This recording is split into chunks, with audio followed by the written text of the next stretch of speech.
is up, rock and rollers? It's another episode of the Grunge Bible Podcast, episode 29, releasing on October 1st. October is here, but more importantly, being recorded on September 28th, which is Chris and I's birthday. So I'm going to start off with a big happy birthday. Chris, happy birthday. How do you feel? How old are you? I'm 25 years old today, so I'm halfway between 20 and 30. And likewise, back to you, my friend. Happiest of birthdays today. And you're turning 27 years old today. Is that correct? I am. I am a part of the 27 club, but that's about it. Well, hopefully, right? Just not, the age not 27. that 27 club. I don't want. I'm not age. joining it. Exactly. I'm not No, joining. we have no 27. intentions of that occurring in this calendar year. But I have heard, it's so funny, I've heard my aunt said that if she could pause time, she would on 27. So Really? I feel like 27 she said 27 was like, you know, she was single at the time as well. Maybe it's different for married people, but I am single and I know you are. So Absolutely. I hear 27 is you're established enough. It's just like when you're drinking and you're drunk enough to know what you're doing, you're sober enough to know what you're doing, but drunk enough to have fun doing it. And I feel like that's 27. You're right in the sweet spot. So you're feeling pretty good about Right in the turning slot. 27, it sounds like, huh? I do. I think this is the peak, and I'm excited for it. This is it, I think man. we got a big year coming, right, Chris? Yeah, let's hope so. Yeah, and I don't know, for me, I mean, you've obviously experienced 25, but I feel pretty indifferent about it. I was really bummed to turn 24 last year, just because I kind of feel like, when you're like 20, 21, 22, and 23, no matter what you tell somebody about your life or like what your career is or what you have going, everyone will always tell you like, oh, that's fine. Like, you're still so young. You have so much time. Like, but I felt like people really stopped saying that to you once you turn 24. And now, I mean, obviously, like it's not a fluke anymore. Like I'm an adult. This is what it is. But I feel pretty good today.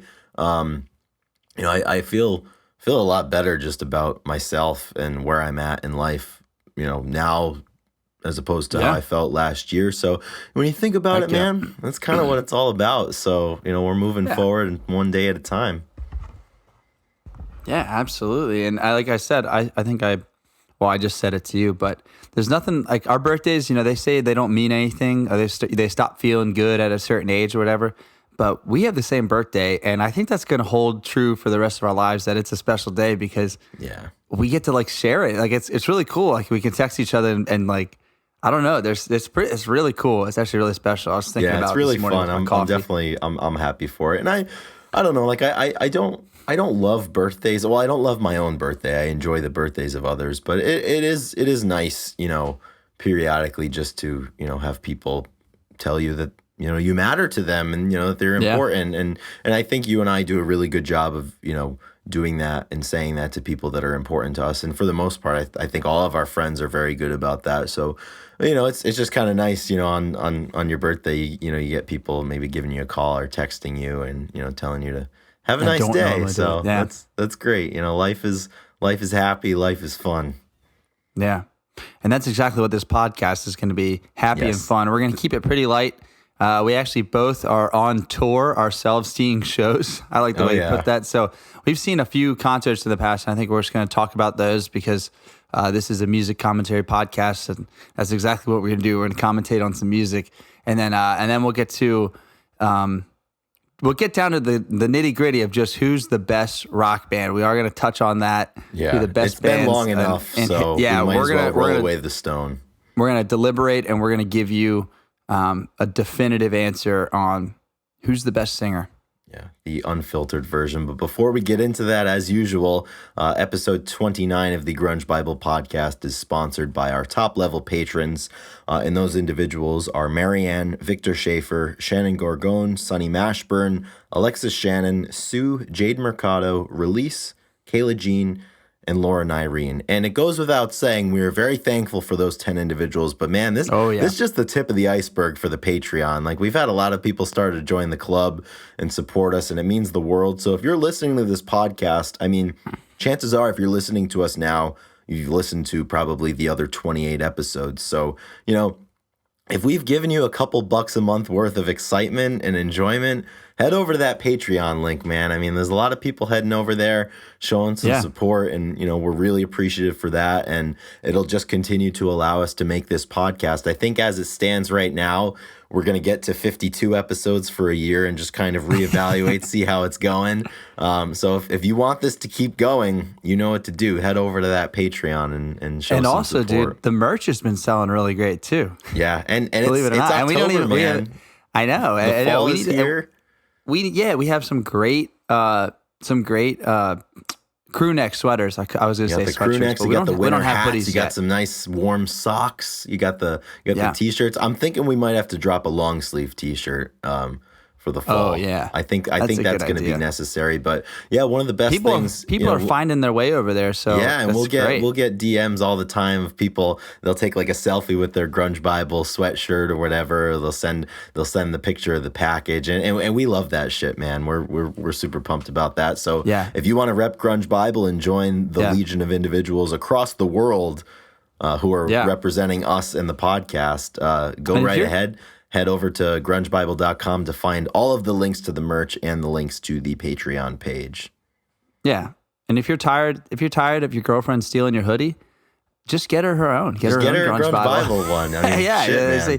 I mean, obviously she's gonna be stealing that, or maybe he's taking your beanie. But just solve that problem. Just go over there in the bud. You'll be good to go in no time. So that's a great suggestion, Ethan. If I had a girlfriend, I would give her a Grunge Bible sweatshirt.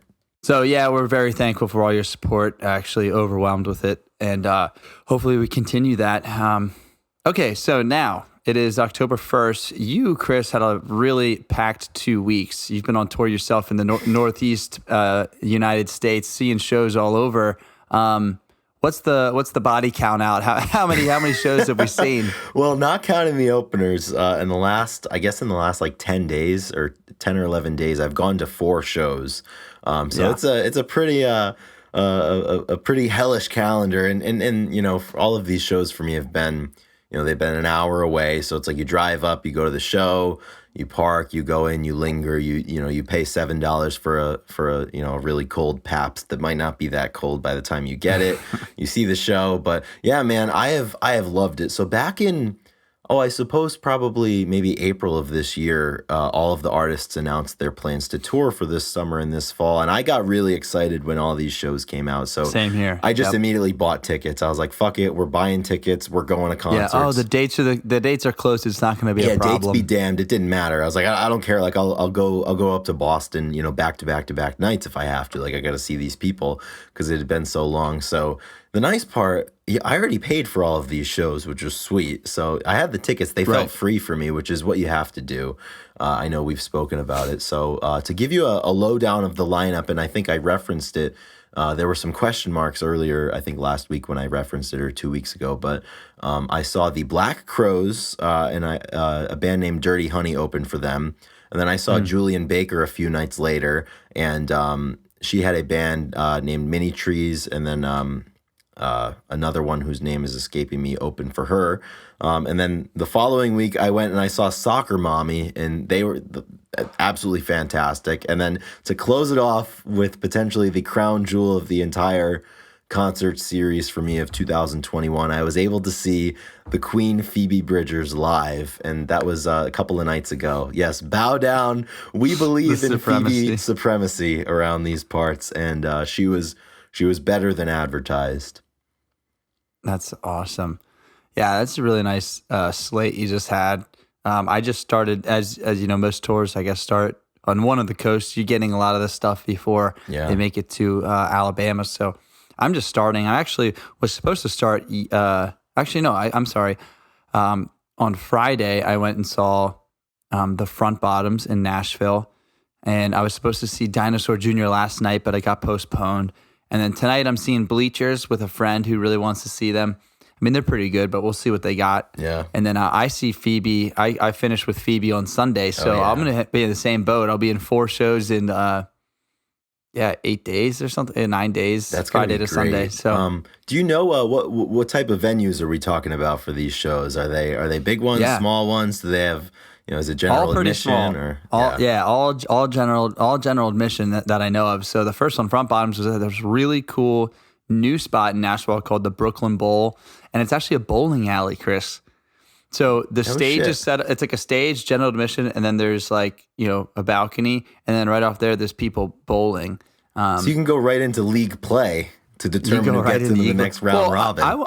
I didn't really take great notice, but like I wanted to know if I could just go bowl if I didn't have a ticket to the show. I know, right? Yeah. Like, because that would be just incredible. But so yeah, there was a bowling alley, and it's the exact type of venue I want, where it holds like, I don't know. I mean, the place is only 75 feet deep or something, maybe a little farther than that. They're like small. 150. Yeah. So a pretty small, all standing room. The one we're going to tonight, and with Phoebe's is an outdoor venue, and it's all general admission. There's some seats in the back, but I think they're getting rid of them for the shows, which is great, which it should be. I know we talk about it. So yeah, what do you think about general admission seats versus actual having a assigned seat? Okay, so I went to the four shows recently, and it was an even split. There were 2 of them that were general admission, and then there were 2 that were big, outdoor amphitheater type situations with seats and rows and columns and ticket directors and checkpoints and all of that bullshit. And Ethan, I fucking hate seats at concerts. They should not exist. So the first one that I went to, I picked it up on a whim. I went to the Black Crows for like $3, and I got my ticket upgraded somehow. I guess they were just doing it for free. So I ended up getting a seat, which was fine. It wasn't like, I don't know, like I just wanted to go just because I liked the band, and they were really good. But then the Julian Baker concert I went to, it was at House of Blues in Boston, which I think seats, I don't know, probably maybe 2,000, 2,500, and it was general admission on the floor, and then they had some balconies where you could stand like along the balcony and look down. I think it was 3 levels, and I mean it was great because the ticket prices are all the same, and I got a front row experience. I was right on the front rail. I was right there. It was fantastic. And same thing for Soccer Mommy the next week. It was a 900 person club up in Boston. Same thing. The ticket prices are all the same. You can go and get your beer and go, stand right in the front along the rail. And that one was great because the stage wasn't really tall, so you were like right on top of the stage, which was great. Super fun atmosphere, and everybody was really into it. And then the Phoebe Bridgers concert, unfortunately, was an outdoor amphitheater with seats and rows, and I absolutely hate it. So like it's just not good, like you don't go to a show to sit down, first of all, and you don't go to a show, in my opinion, to be equidistant from everybody around you and to have your own little spot. No, it's about being with people that are there for the common reason, So I got to my seat, and, everybody's standing, so the seat number is completely arbitrary. And then I think maybe 3 or 4 songs in a Phoebe set, somebody comes in, and I was just expecting, they were just going to stand there. And she taps me on the shoulder, and she's like, "Excuse me, you're standing in front of my seat." And I was like, okay, well, my seat's over there, but I don't think, are any of us going to sit in our seats? And she was like, "I want to be in my seat. Can you tell everybody to move down?" So I was like, all right. So I had to tell everybody in the row. And I was like 25 seats into the row. So I had 25 people to be like, all right, could you please move down so this woman could stand in front of her seat? And sure enough, Ethan, I knew it. She didn't stand. She did like the lean back on the seat thing, and she left. She left early.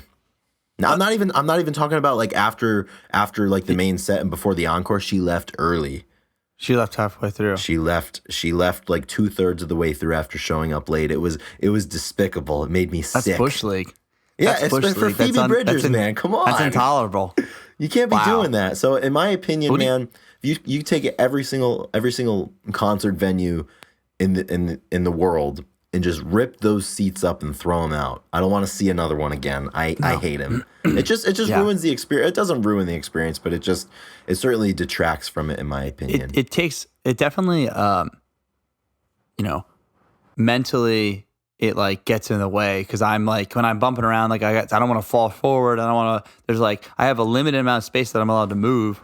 Yeah. You feel confined right off the bat, which stinks. Yeah. yeah, general admission, I love the flow of it. Like, sometimes you're in one spot, then you can go to the bathroom and I swoop around to the other side and get a whole new perspective. Right back into where you want to go and you try different approaches. Or you get a whole new perspective and a whole new crowd. And like, I mean, that happened I was at the Front Problems. Actually, you're going to love this one. For Twin Size Mattress, every time that song comes on, it's the one that it's the one that got us. It's their biggest song off of Talon of the Hawk, which is their best album. And absolutely. I crowd surfed, Chris. I got it. You can't. That is incredible. You didn't tell me this. Oh yeah. Well, I've been known to do this before. I love crowd surfing if the crowd can handle it. This crowd was this is on the verge. Their crowd has changed over the years, and it's on the verge of not being able to handle certain people crowd surfing. And I'm not a small human being, so I'm the person who's on the edge. What are you, like 6'2", 6'3", or something? I'm like 6'3", almost like 215. And but the nice part is every time I go to a concert, I usually have somebody. Usually it's my brother or a couple of my friends. So Nick, anytime I crowd surf, they basically, your friends make sure that you walk them up. So we have this plan where I get up. You always crowd surf to Twin Size Mattress, and so I crowd surfed, and Nick like basically carried me, and then so we moved all the way up to the front for like the last bit, because then he just stayed there. This is not your first rodeo. Oh no, not my first rodeo. But I don't know if you've ever crowd surfed, but there's nothing better. Similar to you, I have the similar issue of not being the lightest person in the world, and you're dense, and a lot of the shows I've gone to, I've not been the most conducive. Like you're not going to crowd surf at a Julian Baker concert when she's pouring her soul out to you with like a stripped down acoustic. Yeah, right. And that crowd's not going to like respond the same way. And so this crowd was in between, because I did well, but the next person fell on like a girl, and then these two girls just started like punching, and that's not going to be good for anybody. No, yeah. So I did it at the right time, because it got then they were very upset, but like there used to be like kind of mosh. They would mosh to the Front Bottoms and do some stuff. So we got after it a little bit. But yes, I don't know. There's no better feeling. You give your belongings, like your cell phone and your wallet, to your friends. And you just ride the wave. You go, get them up, get me up. And then people just like pick you up, and then you lay there, and it's like, oh dude, it's amazing. Yeah. So I recommend next concert that you go to, try and. That's but you fantastic. Can't do that. You can't do that with seats, right? No, you can't do that with seats. You can't do that with seats. You can't. It's just miserable, man. But I wish I want to go to some concert where I can catch a stage dive. I don't think I've seen. I think I've seen it. I think cool. AWOL Nation did it, but stage dives, like when Eddie would drop, like, it's like a lost art almost, because the problem is they set up the security barrier so far away from the stage. It's like a long jump. Yeah, I mean, you have to get a running head start, and really get some good follow through, and then you run the risk of just completely knocking some people over. But I'd like to see it be done. Hopefully, it's not. But you have to pick the right artist. Like, I don't know. There's some artists like that you Slipknot. Like they'd catch you. Absolutely. Yeah. But I'm excited. The show was awesome. Yeah. I'll talk about the opener. I'll talk about the opener at the end of the podcast, because I will also be speaking about one of my openers. Nice song of the week for the fall tour. So yeah, I love that. We're excited for that. But yeah, man, I don't know. It had been a long time, obviously, since I had gone to a proper rock show, proper music show, and man, it just felt so great to be in that community again. And I mean, from something as simple as like you're going to the bathroom and somebody's talking to you about like their favorite song, or like I went to the Crows concert, and this guy, he was like, yeah, I've seen him 17 times. He's like, is your first time? And I was like, yeah, man, I just missed him before they broke up the last time. He's like, he looked at me, he's like, you will love it. And then I was like, yeah, I know. He's like, no, like, you will love this. Like this.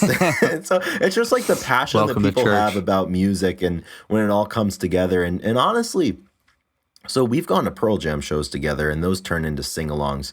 I'll tell you, man, the Phoebe Bridgers show I went to rivaled Elderly Woman Behind the Counter in a Small Town in terms of just like the sing-along of the crowd. Like everybody knew the words to everything, and it was just super fun, and I wonder if that tells you like how the music listener takes in music nowadays, or if that is any type of. I mean, but Phoebe is really big. She's but usually, big, yeah. I always go to concerts, and I'm always like it's a band I like, and I go, but then I'm like always really surprised of how much the crowd knows the lyrics or the band, and certain things. I'm like, dang, these like they are in. And so that's there's every band is somebody's favorite band. Yeah, because I think at the Black Crowes show that I went to, there were a lot of people that just went just because, but the other three that I went to, like they went because they were fans of those musicians, and it was just really fun, because I'm a fan of them too, and it's it's just fun to be around people, when you share a common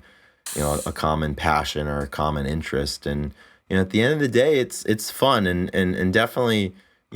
I think there's some more groups that are going to be coming through my area, as the months go on, and I'm not going to hesitate to pick up, a $15-$20 ticket and go. It's just so much fun, man. And I really missed it. I really, really missed it. And I'm really grateful that I'm able to, have these experiences again. Yep. It's a great way to spend your money. I think going to see music with people, like we've said before, we've pissed away our money on much sillier things than going to a concert. So definitely pumped for that.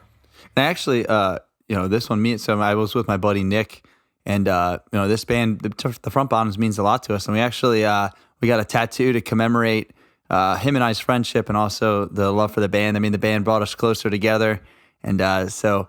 Got something to memorialize that, which I'm pretty excited. I got the Talon of the Hawk logo on my left thigh on the outer side. That is incredible. I've been jonesing for some ink. So the first one, huh?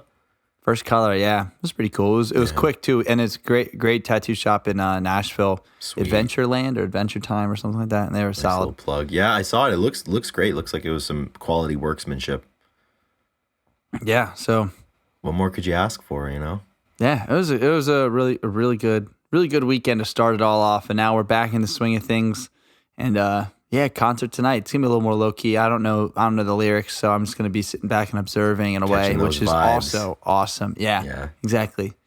It's also fun. But, anything else about general admission, music? I think I've made my feelings relatively clear, and that's why, man. Like, if you like a band and they're just starting out, maybe they put out their first record, you go and see them right away, because pretty soon that little child's gonna grow up and start walking on its own, and you're not gonna be able to see them in a general admission setting. Like, I don't know, like for example, like I saw Julian Baker. Like, I don't know, maybe her next tour will be bigger venues, and I won't get that experience. So that's why if you're ever on the fence about going to see a show and you can feasibly make it and you can afford it, go and do it, because you never know.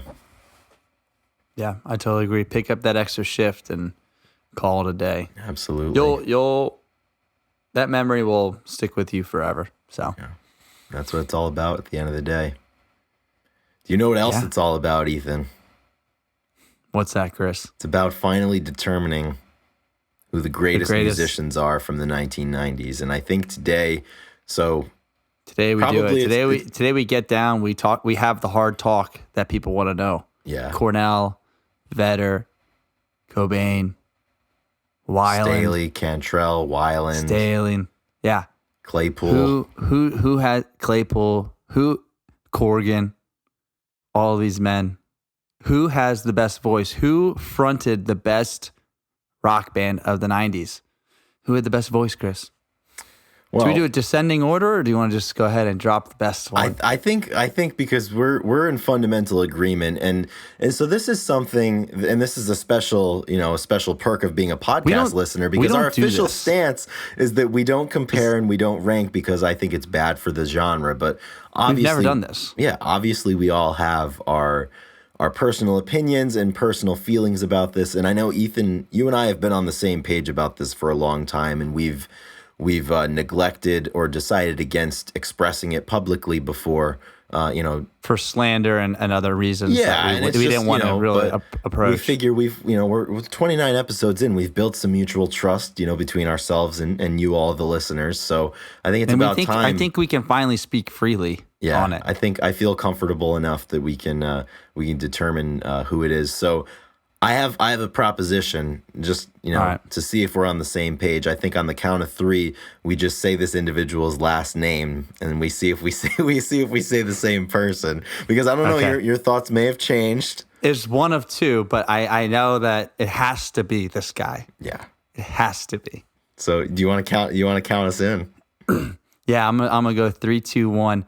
I think we say the full name because his name was Robert Paulson. If we're thinking of the same person, it's only 2 syllables first. And so. Yep. All right, ready? I'll say 3, 2, 1. All right, 3, 2, 1. Scott Stapp. Yes, we've done it. Scott Stapp is the unadulterated, absolute, clear-cut best voice in music history. It's not even close. I mean, and what he's done with that band, the heights that they've soared, how high they've been, how high they've got, it's unbelievable. It's just, and so here's the thing. I mean, they get a lot of slander, but I'm even willing to say, once again, something we always say on the page is that, music is subjective. Well, I think there is an objective truth in the decade, and it is objectively that Creed is a good band and Scott Stapp had the best voice. Creed is a great band. Yeah, they're absolutely fantastic. I mean, their debut album, My Own Prison, rips. Like, it is fucking every gas song. Front to back. And there's nothing you can do to dispute that, or there's nothing you can do to disprove that is a proven fact. And I think we've just gotten to the point, Ethan, you and I, where we're just tired of it, honestly. We're just tired of people disagreeing with us. Yeah, people say that Chris Cornell has range. Have you guys ever listened to My Sacrifice? Have you guys ever listened to One Last Breath? I mean, these songs are just, the range is just incredible.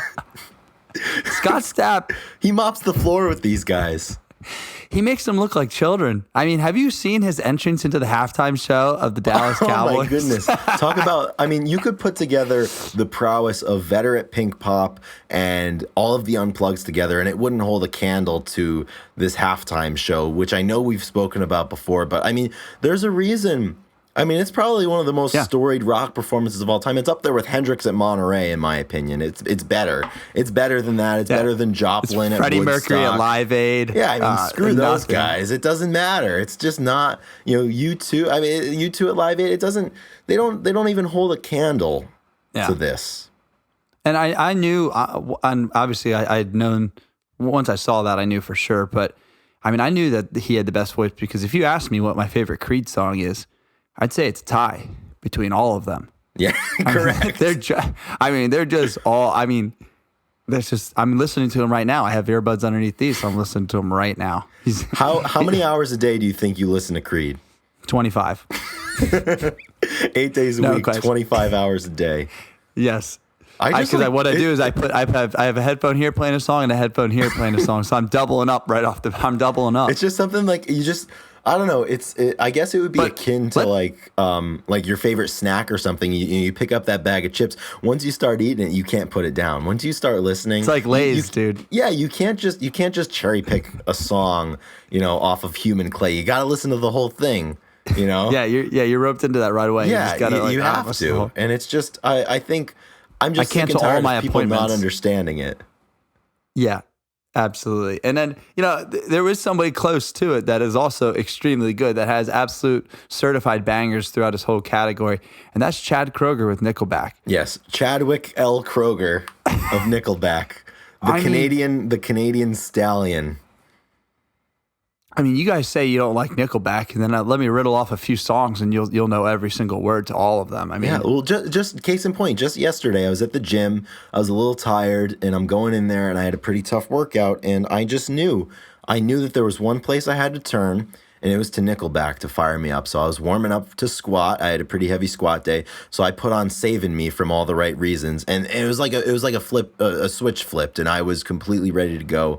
I was just infused with this nitrous oxide energy, and I was ready to punch people out. I was ready to fly. I was ready to run. I was ready to do anything I needed to do because of Chad Kroeger. It's likened to listening to Slipknot. It just Slipknot just doesn't have that energy, the vocal energy that Kroeger brings to the table. Yeah, exactly. And in terms of like stage musicianship, presence, Nickelback is just far beyond. I mean, you talk about these guys in terms of stage presence. They're in the news recently because I think they just announced a tour. But I mean, if you were to compare like Chad Kroeger and Maynard James Keenan from Tool. I mean, come on. I mean, everybody, all MJK, all he does, he just stands there and he looks at you. I mean, what is that supposed to do for you? I mean, you get someone like Chad Kroeger who's walking around, who's telling the crowd, singing if you know it, who's, telling everybody to get excited. I mean, you can't possibly tell me that these guys are better than this band. You just can't. It's just not. They're not even in the same discussion. Dude, I totally agree. I can't believe that we don't talk about enough. The Nickelback's bass player, Mike Kroger, is better than Claypool. Les Claypool. 100%. He's better. He's better than Jeff Ament. He's better than Chris Novoselic. It's not even a question. Is Mike Kroger Chad Kroger's brother?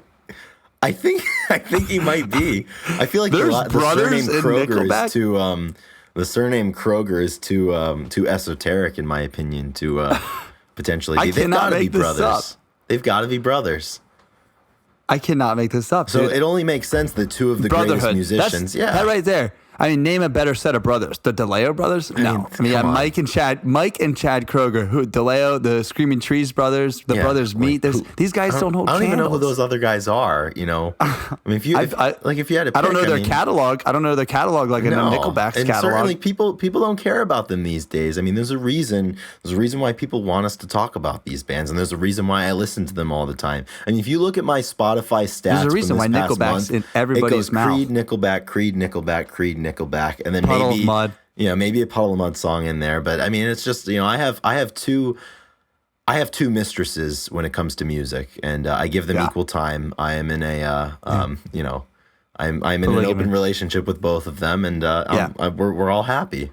I have two separate Spotify accounts. One dedicated to Nickelback, and one's dedicated to Creed, because they both should be number one. Yeah. Well, and you figure you couldn't possibly tarnish the tarnish the legacies of those bands with listening to other music, for example. I mean, I couldn't even imagine putting a playlist together and, airing so much to put like a Stone Temple Pilots song in there or something. I mean, what about the jersey that Scott Stapp wore at the? Can you explain that for the people? Yes. So going back to the famed halftime show performance, Scott Stapp was gallivanting all around the field at Texas Stadium in Dallas, Texas, for a Cowboys Thanksgiving game in a Scott Stapp Dallas Cowboys jersey with the number 11 on it. And 11 was on there not because it was his favorite number, not because it was the 11th month of the year, what have you. He had number 11 because at the time, he had 2 number 1 hits. So 1 + 1 in this case equals 11, and he had to let everybody know about it. And honestly, Ethan,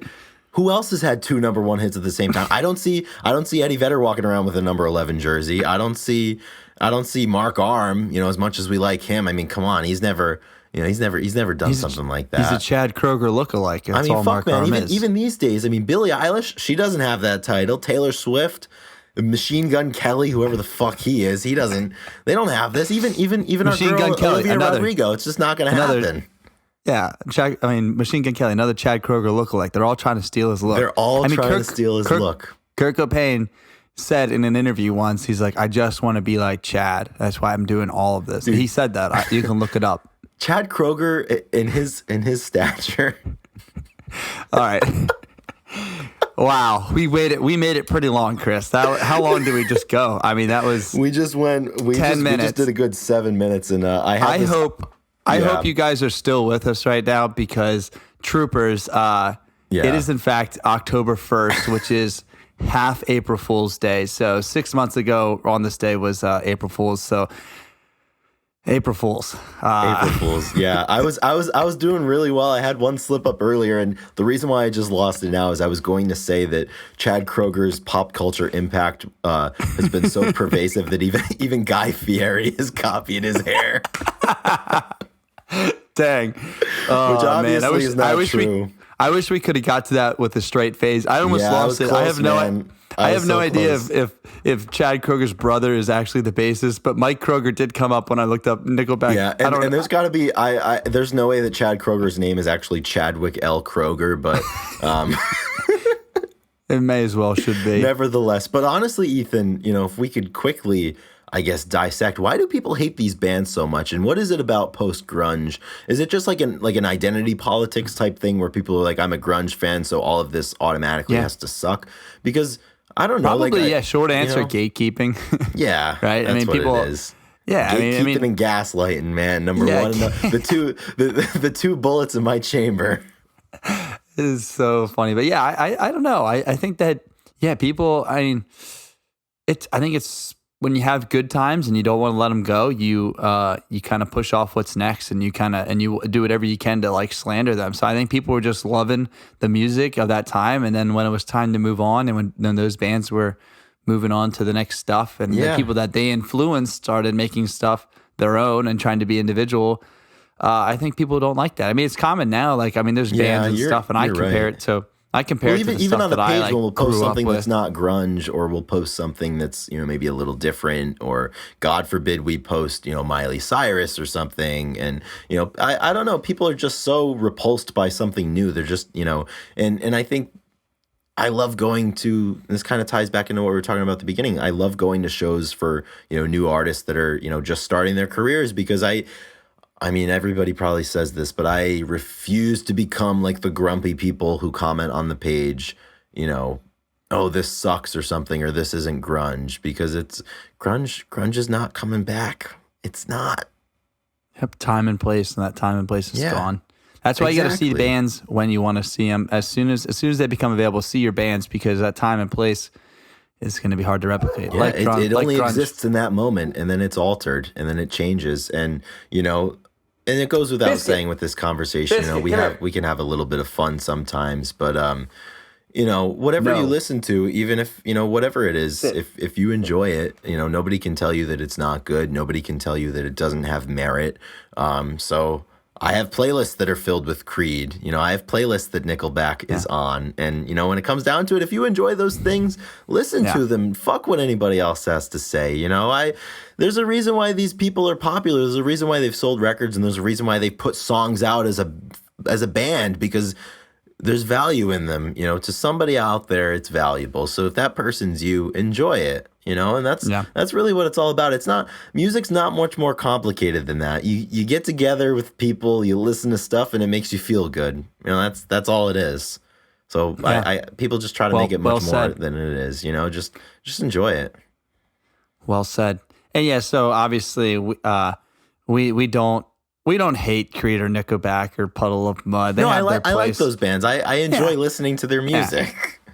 So I'm glad we could entertain you guys with that rant. That was a lot of fun. Or maybe not. Maybe we'll lose all of our subscribers, but yeah, who cares? We're not in it for that. I hope that if you made it through that, you're loyal, and you know, we know that we can count on you, because I bet you there's a bunch of people that probably like, you know what, I'm done. Yeah. So, but they'll be back, right? Yeah. Right.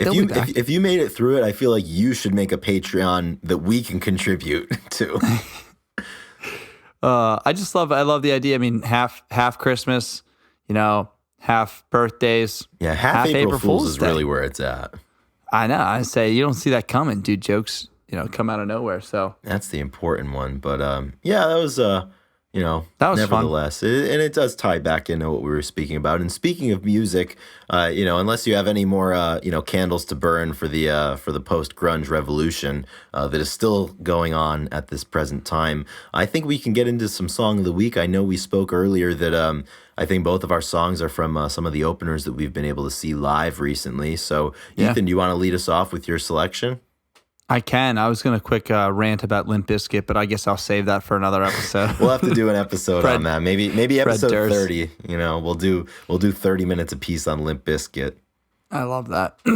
Yes, I will go first. So, as I said before, I was at in Nashville, and they had two openers before the Front Bottoms, and the first band came on and really, you know, blew us away. We actually, you know, I've been to so many concerts, but I still messed up and went way earlier than I thought. I didn't realize. So we got there and we realized that the Front Bottoms weren't going to come on till like 10, and it was, you know, 8 o'clock. Yeah. So, but that doesn't, when you go to a good concert and the bands that you trust, they're going to have good openers. 100%. And that's exactly what happened. So the band, it was a lady came out and was fronting the band, and she was playing guitar, and it was about a 5-piece band. The rest were guys, but the main piece was her up front, and her name is Sydney Sprague, and she was awesome. They have like this kind of heavier, like she fits in with you know the Phoebe, the Julian Bakers, and the Lucy Dacus of the of the world, and she fits totally in that, but she's a little bit heavier, and they have a little bit more, dare I say it, grunge to it. Uh-oh, Ethan used the G word, everybody, watch out.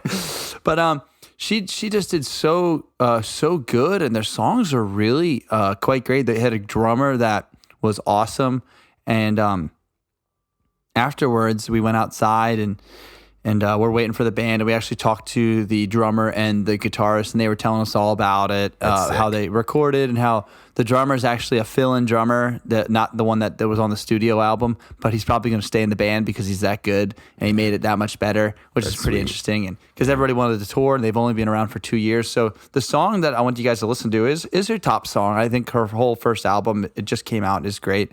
But Object Permanence is the song, and I'll put that I'll just go ahead and story that. And I told the guys too. I mean, not that we have a platform or anything, but I was like, if you guys want, we can share your music. The Grunge Bible cloud around a little bit. You're letting them know. I didn't tell him till the very end when he was right about to leave, and I was like, hey, just so you know, you guys are great. I'd love to, we might be able to post you guys a little bit for what it's worth. So I think that this is a band to watch. They basically started in 2020, right when COVID hit. So they're one of those ones that were really doing well. And this is the first tour that's is going to help. This is their first tour, basically. And they're opening for a great band in the Front Bottom. Is a pretty big band, dude. This is a band to watch. I think she's going to be popping up. So let's get ahead of the curve and see if we can't help them call the shot. I don't know. I love it. You'll definitely. I don't know if you've listened to her yet, but you're gonna like it. So Object. Yeah, I have actually, because you were that excited about it that I think the next morning you sent me the link to her Spotify, and I listened that day and I really enjoyed it. So I knew you were pumped about it. I knew it was good because you. I'd like to think we both have good ears for music. I definitely enjoyed her. So Sydney Sprague, huh? Yep. That's perfect. Yes. All right, you're up. All right, I am up. So it is. Can I do two? Am I allowed to do 2 songs of the week on your own podcast? Yeah, Chris, you can do 2. You're damn right. I'm calling the shots. Let's ask the producer.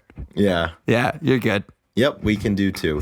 So I'll pick 2. So the first one was one of the openers for the Julian Baker show that I went to, and it is from a musician/band named Mini Trees. A little bit of ambiguity there because she's recorded with a band, but she was performing solo, and her name is Lexi, and she records under the Mini Trees project name, and they just released their first album, I believe, a few weeks ago, and the album is called Always in Motion.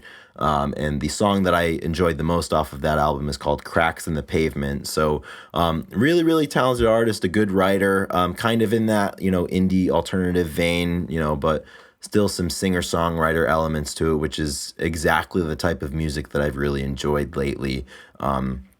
So it was really cool. I didn't know, who she was or who they were before I went to the show. I didn't know who the openers were even for the show. I didn't look. So it was a great surprise. And, it was just, that excitement when you're watching somebody and you're like, I didn't know who this person was before. And now I'm watching them. I'm really pumped about it. I'm really excited to listen and experience this music. So that got me super excited and, really happy to have had that experience. So I guess the second part of my song of the week was from the Phoebe Bridgers show, and the band Muna opened for Phoebe Bridgers. So they just actually signed to the record label that Phoebe started last year, and they just released this song, I think, a few weeks ago as a single, and I guess I would categorize it as a pop song, but you know what? Pop music is good, man. I'm tired of people, around our neck of the woods, bagging on pop music. But Muna, great band. They've been around for a while, and they just released this one. It's called Silk Chiffon, and it has Phoebe Bridgers does a lyric. She takes a verse in it, and she actually came out and sang her verse with Muna during the show that I went to. And it's just like a super fun song. I feel like it came out a couple of months too late because it sounds like the perfect, summer, car ride song, but it was just nice. A super fun song. And I've used the word fun like 7 times describing it, but that is what it is, man. It was exciting. It kind of gets you in a good mood. So, that's the best part about shows sometimes, man. You go to them for the headliner, and you might not even know who the opener is, and you come away with something you really enjoyed. And I certainly had that experience over the last few weeks, and it sounds like you did as well with Sydney Sprague. Yeah. There's nothing better than accidentally finding a new band to listen to. Without people just hammering DMs telling you to listen to their band and stuff like that. Absolutely. To get change of pace. I'm glad you got couple songs from. I'm glad we both had those experiences. That's awesome. Yeah, they're really valuable, and it's a great way. I'm excited to listen to both of these songs. You just I definitely think you'll enjoy them. And I think we're both in agreement that the true test of a musician or a band or a song even is how it sounds live, and how it makes you feel when they're playing it in front of you, and that's a really cool thing to when you hear a song for the first time, when if it is live, I mean, you'll always have that experience. So really, I guess just very grateful to be able to have those experiences again, because as we said, it had been some time since since we've been able to do this. So now the next objective, I guess, for me is to just load up my fall and winter calendar with even more shows to go to. So, well, I was going to say, Chris, so you have John Mayer tickets, correct? I do have John Mayer tickets, and they're in March, and I bought 2 of them. So if you want to come up, man, one of them's got your name on it. I was thinking about it, and I was like, I know he said that, and we talked about it, but I hope he's serious, because I'm absolutely there. serious. I'm totally gonna buy a flight or do whatever I can to get back there. It's at Fenway, right? No, it's at the it's in March, so it's at the basketball arena. It's at the TD Garden, so it's where the Bruins and the Celtics both play. So unfortunately, there are seats, but What if sporting events only had general admission? That would be kind of cool. I know. It would be really cool. I guess the only thing is you can't put dangerous. them on. Yeah, and you can't really put them on stage, I guess, but like you can with the bands. You find your way around it, I'm sure. Yeah, that would be interesting. I'm gonna workshop that and figure that out. Yeah, we need to pitch to somebody about that, and put ourselves down in the history books because of that. Mm-hmm. So, that concludes another episode of the Grunge Bible Podcast. Are all up. Happy half April Fools. Happy birthday, Chris. Happy 29th episode. We're just rolling along. It feels good. Yeah, absolutely. And likewise, all of those things in turn to you, my friend. Just kind of echoing a lot of the sentiments from, how I feel about going back to live music. I just feel like there's a lot of things to be happy about right now, both in my life and in our life and in the Grunge Bible life. So happy to, take an hour of the day and share that with you, Ethan, and share that with everyone out there who's listening. Yeah. It's a good day to have a great day. We're doing good, Chris. So sure is. All right, and that's a wrap. This is Ethan Challey and Chris Salona signing off. Rock and roll, guys. We love you. Take care, everybody. Catch you next week.